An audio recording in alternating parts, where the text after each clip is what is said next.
que bom ter a sua companhia em mais um episódio do Jornada Azul Viver com Diabetes. Esta série trata sobre uma das maiores epidemias da atualidade, o diabetes, uma condição que afeta mais de 600 milhões de adultos no mundo e quase 10% da população em nossa capital, Teresina, segundo pesquisa realizada pelo Ministério da Saúde, Vigitel Brasil. E o que mais impacta?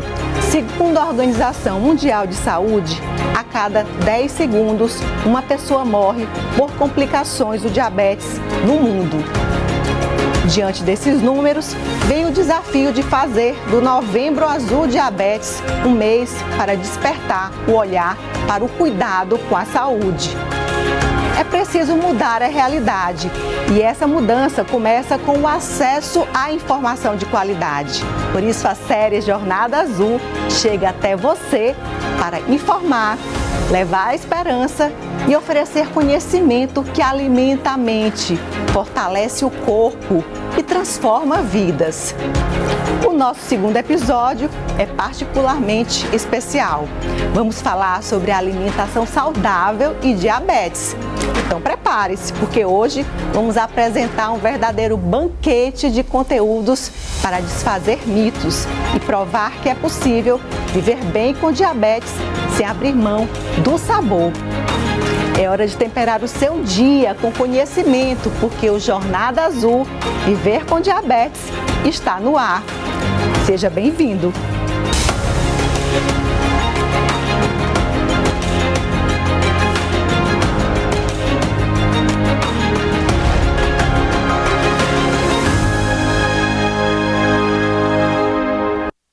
A alimentação é um dos pilares da saúde, um desafio para quem tem diabetes, já que está muito associada a mitos, tabus, dúvidas, restrições e culpa. É um tema tão denso e tão cheio de camadas que não tivemos dúvidas quando pensamos em produzir um episódio inteiro do Jornada Azul sobre o assunto.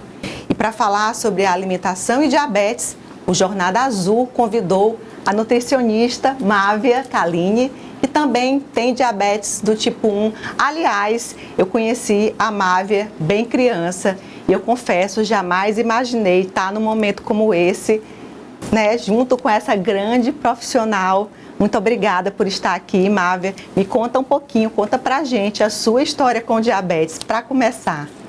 Primeiramente, eu queria agradecer pelo convite e que coincidência estar aqui hoje com você, né, uma pessoa que esteve lá no início da minha jornada com diabetes. Eu só ouvia falar da Jeane, que tinha um filho com diabetes, que estava internado no mesmo local que eu, e anos depois a gente teve a oportunidade de se conhecer melhor. Então, eu estou imensamente grata por esse momento. E a minha história com o diabetes, ela começou quando eu tinha 6 anos de idade, quando eu fui diagnosticada com aqueles sintomas que todo diabético sabe. Muita sede, indo ao banheiro com bastante frequência e muita fome. Então, quando eu fui diagnosticada, na verdade, eu já estava prestes a entrar num quadro que a gente chama de cetoacidose diabética. Fui internada, fiquei internada por 12 dias e, na verdade, essa dinâmica das internações, ela teve durante toda a minha infância. Na adolescência, felizmente, eu consegui ter mais autonomia, busquei informações, então cheguei naquela fase de decidir qual seria o caminho que eu iria trilhar na universidade, permeei por vários cursos e chegou um momento onde eu precisei fazer uma reeducação alimentar. Então, eu fui atrás de todas as ferramentas, tive medo das complicações do diabetes, que você já falou, e isso foi um dos motivos que fez eu, mais ou menos no ano de 2019, a 2020, aprender muito, me aprofundar realmente na alimentação com diabetes, o que me fez também envolveu também a minha jornada com a nutrição, comecei a olhar essa carreira de uma forma diferente e que isso poderia ser um grande propósito na minha vida, e é isso que eu tenho vivido hoje. Que a gente está vendo assim, vida saudável, né? Algumas fotos suas, assim, trabalhando na academia, criança. Então você inspira muito todas as pessoas, os jovens que estão buscando um caminho, que estão buscando uma vida leve, não estão se limitando. Você é um grande exemplo, começou muito cedo, diabetes, com certeza tem uma base familiar forte que te trouxe até aqui. Eu fico muito feliz, eu acho que Deus aproxima as pessoas e lá atrás nós estivemos juntas para continuarmos uma jornada também juntas, né? Certamente. Certamente. Doutora Mávia, por que a alimentação é considerada um dos pilares mais importantes no controle do diabetes? Primeiramente porque a alimentação, 100% dela vai impactar na questão da glicemia. O inimigo de todo diabético, inimigo entre aspas, né? No consultório a gente tenta desmistificar um pouco disso, mas é o carboidrato que ele impacta 100% no controle do diabetes. Além de que, por exemplo, o paciente que está com controle mal feito, seja DM1, seja diabetes tipo 2, é uma pessoa que está mais inflamada, e a alimentação ela não tem só o potencial de te ajudar a controlar a glicemia, como também de reduzir essa inflamação. E outro detalhe bem importante é que a alimentação ela pode reduzir a necessidade e a alta demanda da medicação, que para mim é um fator assim, extremamente importante. Então, assim, quanto melhor o controle com a alimentação, mais você vai ter essa liberdade, vai precisar de menos medicamento, basicamente isso, né? Isso, sem falar da autonomia do diabetes que você vai ter, porque uma pessoa que não tem autonomia alimentar, ela nunca vai ter autonomia com diabetes. Eu acredito que essa paz que eu tive com relação ao diagnóstico com a minha doença, com essa condição, foi a partir do momento que eu entendi como a alimentação ela poderia interferir no meu controle. Então, o conhecimento é a base de fato, né? O conhecimento e a disciplina, porque às vezes a pessoa tem todo o conhecimento, mas não pratica no dia a dia. Então, é preciso realmente ter esse planejamento, ter essa disciplina para abraçar todas essas condutas necessárias. Você falou um pouco de carboidrato, doutora Mávia. Quando o diagnóstico vem, a pessoa de imediato pensa, eu vou ter que cortar todos os doces, né? Porque uma vez que o diabetes mostra que o sangue está com açúcar, tem muito açúcar, a pessoa associa a doença ao açúcar, ao doce. Exatamente. Mas você já falou dos carboidratos. Onde as pessoas encontram os carboidratos? Bem, você pode encontrar carboidratos nas frutas. Então, por exemplo, quando a gente fala de reduzir quantidade de carboidrato, na maior parte das vezes nem é das frutas que a gente está falando, porque a fruta não é só carboidrato. A fruta tem fibra, a fruta tem antioxidante. Então, às vezes eu vejo que o mal de nós diabéticos é olhar a alimentação e ficar filtrando o carboidrato e não prestar atenção nas outras coisas. A gente encontra também carboidrato nos farináceos, em cereais integrais, então aí nós temos a aveia, nós temos também o arroz. Nas leguminosas nós encontramos também carboidrato, então a gente encontra no feijão carboidrato, nos vegetais, nos legumes, então nós temos batatas, nós temos a abóbora, então o carboidrato ele está em todo lugar. Então tem bons carboidratos e carboidratos que não são tão bons, não é? Exatamente. Pode-se dizer isso. Exatamente, então é aí que a gente tem que filtrar, é na qualidade. E é correto dizer, doutora Mávia, que alguns alimentos elevam a glicemia mais rapidamente e outros têm um impacto tardio tipo 4, 6 horas depois. É possível dizer isso? Sim, é possível. Então, os alimentos que influenciam na glicose, aumentando ela mais rapidamente, a gente chama esses alimentos que eles têm um alto índice glicêmico. Então, aqui eu vou dar um exemplo da tapioca. A tapioca, que no mundo fitness, ela é vendida muito como algo que é natural, mas pra gente que tem diabetes, a gente precisa ter um cuidado, eu diria até que redobrado com a tapioca. Por quê? Porque se você prestar atenção, vamos lá, a tapioca, nosso beiju, sim, ele veio de onde? Da mandioca. Então, a mandioca, a macaxeira, nossa macaxeira, sim, ela é o nosso alimento íntegro, ela é integral. Ela tem fibra, só que ela vai sendo processada até virar uma farinha chamada farinha da tapioca. Então, nesse processo de refinamento, ela perde muita fibra e o carboidrato que antes iria dar um pouco mais de trabalho para o nosso corpo absorver, ele agora fica numa facilidade muito grande de ser absorvido. Então, a tapioca, ela é um alimento de alto índice glicêmico, assim como todas as outras farinhas. Farinha de trigo, então aqui a gente pega bolo, a gente pega biscoito, Sim. a gente pega pão. Então, eles aumentam a nossa glicemia rapidamente. Mas nós temos outros alimentos que, mesmo eles tendo carboidrato, eles aumentam a nossa glicemia mais devagar.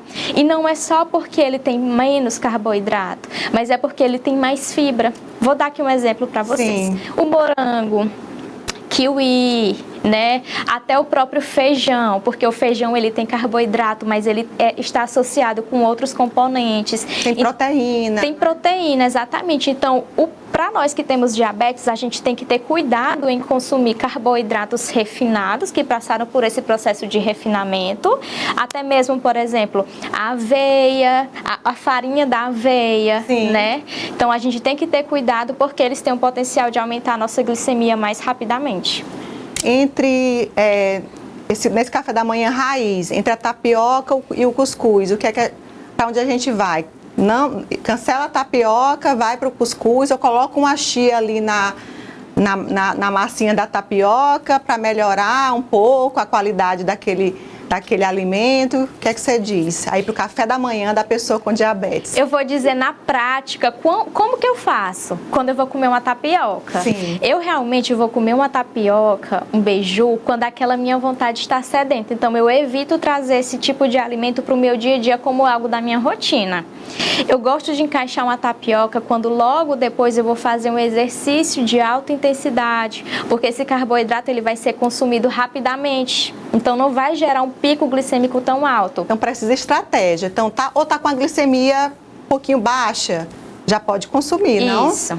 Mas assim, na pergunta que você me fez de colocar uma chia, na prática eu vejo que essas adequações de colocar uma chia na tapioca não tem uma grande repercussão tão positiva na glicemia. E se colocar um ovo dentro da tapioca? Já melhora. Já melhora, né? Eu sempre dou essa dica. Quando você for fazer uma tapioca, você usa uma frigideira pequena, porque se você usar uma frigideira grande, você vai querer usar toda a frigideira. Verdade. Utiliza uma peneira para deixar sua tapioca bem fininha, porque se a gente vai só na mão, a tapioca vai ficar extremamente grossinha. Então, você vai acabar comendo muito mais carboidrato refinado. Então, você faz a tapioca fininha, você adiciona 2 ovos, se você gostar de um queijo, é uma outra possibilidade. Porque quando for feita a digestão, o seu intestino ele vai estar lá absorvendo carboidrato, mais gordura e proteína. Então, meio que vai ficar tudo mais lento. Então, esse pico que antes era bem alto, ele passa a ser algo... freado, ele né? vai ser freado, ele vai ser reduzido. Sobe lentamente a partir daí. Isso. E aí, respondendo a pergunta, o cuscuz, ele acaba sendo uma opção melhor para o dia a dia. Mas, independente da opção escolhida, a quantidade, ela vai ser muito relevante. Então, em ambas as opções, você precisa realmente consumir numa quantidade moderada e sempre associada a alguma outra fonte. E nunca encher de manteiga, né? Nem margarina. Isso. Não vale. Não vale. Então, e o que você tem a dizer, doutora Mávia, sobre os alimentos diet, esses alimentos sem açúcar, que a gente compra pronto, zero açúcar, o que é que você tem a dizer? Então, quando eu fui diagnosticada, há muitos anos atrás, há mais ou menos uns 20, 21 anos atrás, era diet light para diabético, né? E eu vejo que até hoje muitas pessoas têm essa ideia de que esse alimento é o melhor. Eu vou pedir até uma foto do Enzo que eu trouxe, que eu acho que foi nessa época aí, há uns 20 anos atrás. Olha só, o Enzo cheio de ovo de Páscoa diet, porque eles eram prescritos. Sim. Só que esse Cezinho comia um pedacinho de ovo, ou de ovo de Páscoa, a gente fazia ali, aferir a glicemia, estava ótimo. Daqui a pouco, 4 horas depois, a glicemia estava lá topada. E a gente não entendia, né? Porque esse conhecimento que a gordura leva, né, muito mais tarde do que outros medicamentos, do que outros alimentos, essa informação é relativamente recente, né? Mas assim, Enzo não comia todos esses ovos, aí era uma forma, na verdade, da família, dos amigos tentarem compensar, porque todas as crianças ganhavam ovos de Páscoa, sua mãe deve ter dado vários desses para você, e às vezes a gente, como mãe, até nenhum desses vinha com brinquedo, então a gente abria, fazia ali um trabalho artesanal para colocar o brinquedinho para que ele se sentisse fazendo parte da festa. Mas esse cuidado tem que ter, não é? Tem. Então vamos lá, o que é um alimento diet? É um alimento que ele foi retirado algum nutriente, seja gordura, seja carboidrato. Quando você pega, por exemplo, um ovo de Páscoa que foi retirado o açúcar, na verdade, ele não significa ser mais saudável, porque na maior parte das vezes a indústria acrescenta outro ingrediente para suprir aquela falta do açúcar. Então o alimento diet ele pode ter muito mais gordura, e a gordura saturada, que é aquela gordura gostosa, aquela gordura palatável. E além disso, a retirada dessa adição de açúcar não quer dizer que foi outra coisa foi adicionada ali. Exemplo, eles podem ter adicionado amido modificado, que eleva a sua glicemia também, porém ele tem um nome diferente de açúcar. O ideal seria ir atrás de alimentos que tem zero adição de açúcar, porque mesmo o alimento diet não quer dizer que ele não tem carboidrato, e é aí que a gente tem que se atentar à questão da rotulagem. Ele tem carboidrato do próprio ingrediente, até mesmo porque o leite que está lá presente, no chocolate ao leite, o cacau que está presente, ele tem carboidrato, mesmo que não tenha açúcar de adição. Então, assim, entre um chocolate diet ou zero açúcar e um chocolate meio amargo ou amargo, o que a pessoa com diabetes deve optar? 100% o chocolate amargo ou chocolate meio amargo. Porque é mais saudável, porque tem mais nutrientes anti-inflamatórios e porque, independente do tipo de chocolate ou se o paciente é diabético ou não, a nossa recomendação sempre vai ser você consumir uma porção pequena. Sim. Né? Então não é para você exagerar no chocolate. E se for para você comer o chocolate, que seja algo realmente bom, benéfico para a sua saúde. Então, quanto mais cacau, mais componentes anti-inflamatórios também. Isso mesmo. Então, é importante demais as pessoas ficarem atentas à leitura dos rótulos. Inclusive, recentemente, né, esses rótulos passaram por uma modificação. Então, é possível, por exemplo, a gente identificar que é alto em gordura saturada. Precisa nenhum estudo minucioso naquelas letrinhas pequenas, porque quando tem muito mais açúcar, ou mais gordura, ou mais sódio, aquilo está estampado hoje, né? Isso é uma facilidade, em um tamanho até bem generoso nos rótulos. Isso facilita muito a vida das pessoas, né? Porque elas vão ter uma noção maior daquilo que eles estão consumindo. Né? Essa transparência é muito importante. Em uma época, a Associação dos Diabéticos, do Piauí, até buscou uma lei para definir um espaço de uma gôndola só com produtos que realmente a pessoa com diabetes pudesse consumir, porque realmente tinha essa dificuldade do diet, que podia ter açúcar, mas não ter lactose, ter o açúcar. Então isso tudo é muito cheio de minúcias, e quanto mais a indústria deixar esse processo transparente, melhor, né? Melhora bastante. Doutora Mávia, quais são as maiores barreiras no plano alimentar, no dia a dia das pessoas com diabetes tipo 1 e 2? Existe alguma diferença? Quais são as principais distinções? Quais as maiores dificuldades desses dois grupos? O tipo 1, que normalmente ele adquire ali na infância, na adolescência, o diabetes. O adulto, que normalmente tem o tipo 2, que é o tipo prevalente de diabetes. Sim. Existe algum tipo de distinção na adaptação a um plano alimentar? O que eu vejo assim de diferença e que impacta realmente na nossa alimentação é porque o paciente diabético tipo 1, às vezes ele vem mais jovem. Hoje a gente já vê pessoas mais adultas tendo diabetes tipo 1, mas grande parte, inclusive, dos pacientes que eu atendo com DM1 são adolescentes, são crianças, então tem essa questão da aceitação do diagnóstico. Quando você não aceita o diagnóstico, você finge que aquela coisinha não existe, você coloca para debaixo do tapete. Então, dificilmente essa pessoa vai aceitar as orientações nutricionais que ela precisa, porque ela recebeu muita informação. A questão da dificuldade do DM1 é porque ele precisa fazer esse refinamento da alimentação junto com a medicação. Então é difícil porque às vezes você pode fazer tudo certo e nem sempre o resultado vai ser positivo de imediato. Então precisa ter muita mesmo paciência. Agora quando eu vejo nos pacientes com DM2, eu já vejo a dificuldade mesmo geralmente são pacientes que gostam de consumir muito volume de comida ou têm maus hábitos alimentares, porque o diabetes tipo 2 ele vem muito por essa questão do estilo de vida. Então o estilo de vida que levou essa pessoa a se tornar diabética, ela tem dificuldade de abandonar isso. Então são pessoas, por exemplo, vou dar um típico caso de paciente do consultório, são pessoas que gostam daquele cozidão com muito arroz e um caldo com bastante gordura, pacientes que não gostam de salada.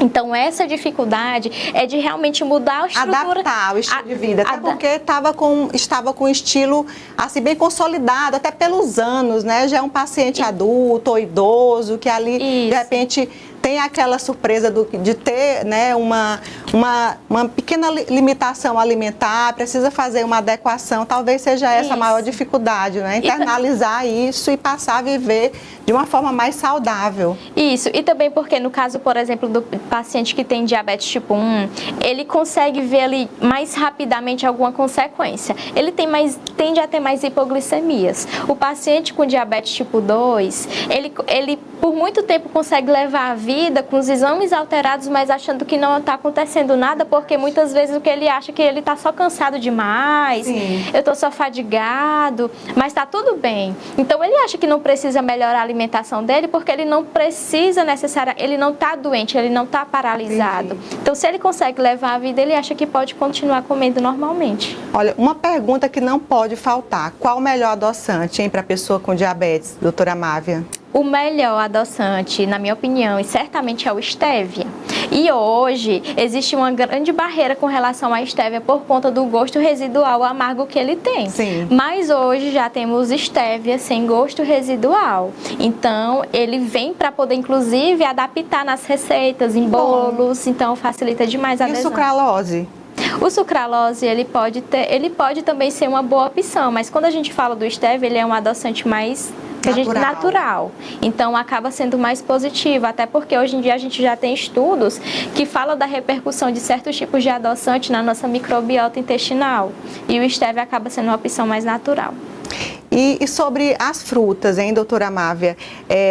Alguma restrição do tipo, a melancia que é muito docinha, não, a pessoa com diabetes não pode comer. Tem esses mitos, está muito ligado a mito, esse posicionamento às vezes muito radical, né? E as pessoas ficam evitando determinados alimentos. Existe algum alimento proibido, alguma fruta proibida? Não existe nenhuma fruta proibida. O que na verdade você precisa estar atento se eu tenho uma fruta que ela é mais rica em carboidrato, por exemplo, como a banana, que é muito assim radicalizada e proibido, o que é que a gente vai fazer? Primeiro, você não vai consumir uma banana com sua glicemia alta.